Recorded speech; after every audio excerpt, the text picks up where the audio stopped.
Hi, this is Jim and welcome back to my YouTube channel. Ito na nga post ni Tita Amy. So, ayan na nga, The End, Last Day ni Barbie Fortesa. Ito yung script niya ng Pulang Araw. Ito yung post niya sa TikTok. And another post by Tita Amy. Uwi galing shooting 4:30 AM. Ayan na nga, prime time versus Barbie Fortesa. Post ni Tita Amy kagabi. So this is another TikTok video. At ito na nga, nakita ko na tong ban ni Barbie na to, na malaki, maganda. At nung pagkatapos niya nga magpa-picture sa amin, nagkulong na siya just sa van niya. Napakalakit, napakagandang van. Kanyang artista van. Ayan na nga. Siguro kasambahay nila tong babaeng naka colorful dress. At yun na nga, inalalayan na si Miss Barbie Fortesa. In fairness, maluwang pala yung kanilang kanilang gate. At saka yung kanilang garahe. Malaki naman pala yung bahay ni Miss Barbie Fortesa. At yun na nga, naka-white na naman si Barbie. Ayan, so pretty Miss Barbie Fortesa. At yun na nga, usually si Tito Tony nagdo-drive. Or meron na rin sila palang bagong driver kasi pala na nagkaroon ng sakit si Tito Tony. At ito na nga, post ni Kaliwa Kanaan. Ayan na, the handsome David Licao. Uy, medyo matchy-matchy sila ng suot ni Barbie, diba? At ito naman post ni Sir Nathan. Hindi ko alam kung kasama to do sa photoshoot ni David Licao ko. Pero ang daming pagkain kasi. Puro fruits. Ayan, at breads. Ay, wow. At ito na nga, merong shoot si David Licao ko kasama si Sir Nathan. At ito, kinain ni Sir Nathan. Ako kung galing din kay David yan. At ito nga post kaninang umaga, sabi, Kapuso Buzz, KB Scoop, Barbie Fortesa is planned to star in a collaborative movie under Jimmy Pictures and Star Cinema next year. The Barda tandem is seen to break up for solo projects. Congratulations, Barbie. So, medyo masaya ako na medyo nalulungkot kasi nga, sayang din yung potential ng Barda kung talagang inayos lang ni Barbie na hindi nag-flex kay Jack at kung si David ay hindi na naman plinex si Asungot. So, mas sana. Palagay ko mas superstardom sana sila at mas successful ang kanilang mga project. Well, anyway, next naman ay ito na nga, David for Baggin Live TikTok tomorrow, December 18, 7 p.m. Let's watch this. Bye, Baggin. The long wait is finally over. Good news, ladies. Now is your chance to get your favorite Baggin up to 50% off discount. Enjoy exclusive offers and shipping vouchers nationwide available only during live. Bye, Baggin. At next ay post ng GMA Network sa Twitter, ngayong holiday season, hindi makakalimutan ni David Licao na maglaan ng oras para sa kanyang pamilya. At meron siyang 24 oras interview. Let's watch this. Nakatakas na ang karakter ni David Licao na si Hiroshi sa Pulang Araw. Pero mas kaabang-abang pa raw ang mga mangyayari sa Kapuso family drama. Yung how he will fight for Adelina, I think number 1. Number 2 also yung mga kung magiging hero ba ako or hindi, if mamamatay ba ako or hindi, di ba? Kasi again, it's war and anybody could die, di ba? So yun yung kailangan nilang abangan.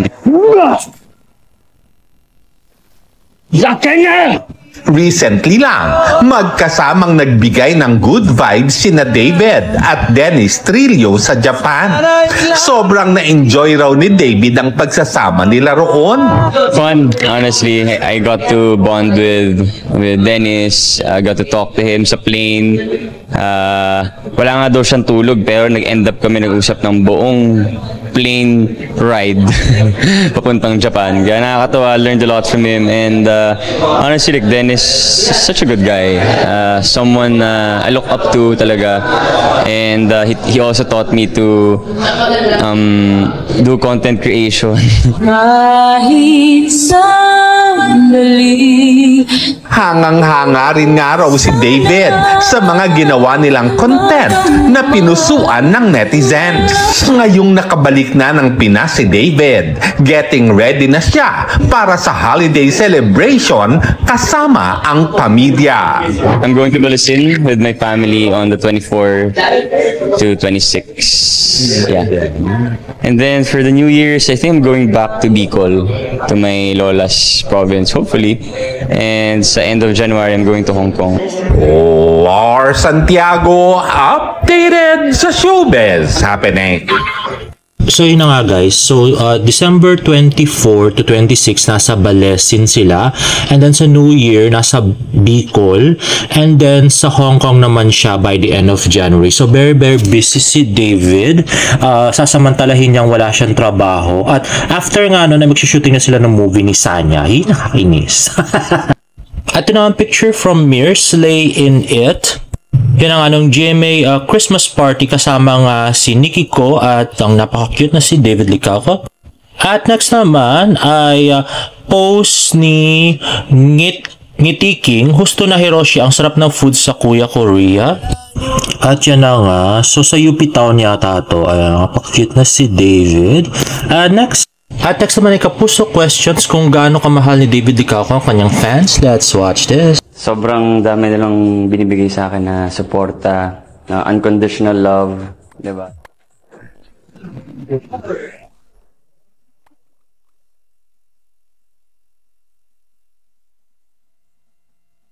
Siguro sa mga fans dahil sobrang dami nilang binibigay sa akin na suporta, na unconditional love, di ba? So, if I had the chance, yeah. At next naman is Barbie and David greets magpakailanman anniversary. Let's watch this. Ang saya lagi maging bahagi ng magpakailanman kasi lagi tayong may aral na napupulot at lagi tayong nakakapag bigay ng saya, inspirasyon sa ating mga kapuso. Kaya Tita Mel and magpakailanman, happy 22nd anniversary po. Ako po ay, pinagmamalaki ko po na ako po ay naging bahagi at magiging bahagi pa sa tagumpay ng magpakailanman. Pinagmamalaki ko na naging bahagi at magiging bahagi pa ako ng tagumpay ng magpakailanman.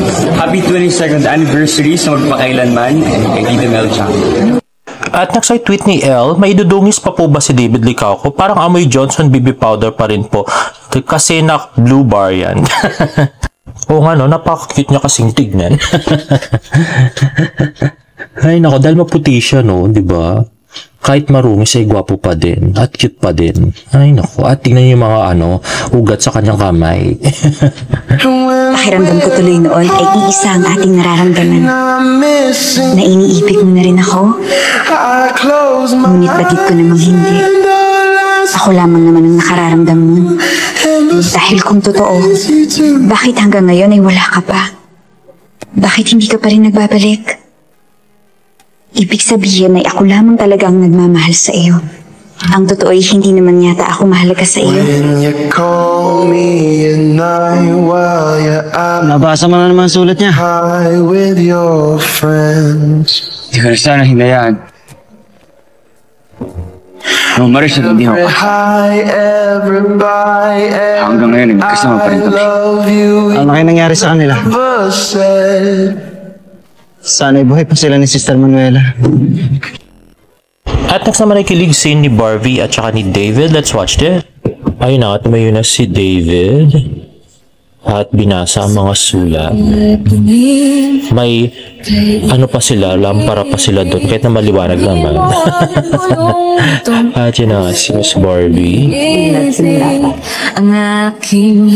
nako, grabe. Diba? Cute pa rin sila together kahit na nakapambalalakang sa damit si Barbie. At yun, diba? At yun na. Ayan. So yumakap na siya kay David. At yan, kinis na yung kanyang likod. At yan, inakbayan na siya. Ay naku, kung may kissing scene lang sana ito, mas maganda. Mas feel na feel niya. Dikit ng ulo.